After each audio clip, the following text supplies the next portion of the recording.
नमस्कार दोस्तों, दबंग खेसारी लाल यादव का एक न्यू गाना का पोस्टर सामने आया है। गाना एकदम बवाल और तहलका मचाने वाला सॉन्ग बताया जा रहा है, तो उसी के बारे में बताने वाले हैं। वीडियो में बने रहे, शुरू से लेकर लास्ट तक देखते रहें।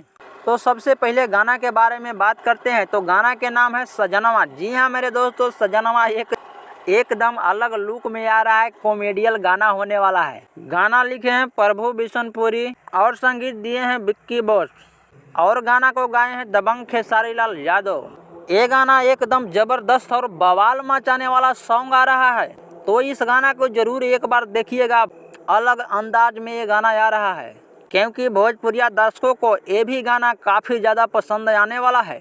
और इस वीडियो में नजर आने वाले हैं दबंग खेसारी लाल यादव और रानी एक्ट्रेस। तो रानी एक्ट्रेस नजर आने वाली है, तो समझ लेना बवाल और धमाल ही इसमें डांस होने वाला है। इस गाने के लिए एक बहुत खुशखबरी आ रहा है। खुशखबरी यह है कि इस गाना का रिलीज टाइम डेट सामने निकल कर के आ गया है। जनवरी इस गाना को रिलीज किया जाएगा खेसारी म्यूजिक वर्ल्ड चैनल से। कल सुबह 6 बजे या 7 बजे तक गाना आ जाएगा। गाना की एक बार जरूर सुनिएगा। ये रहा खेसारी लाल का न्यू अपडेट। तो वीडियो अच्छा लगा तो चैनल को सब्सक्राइब करें।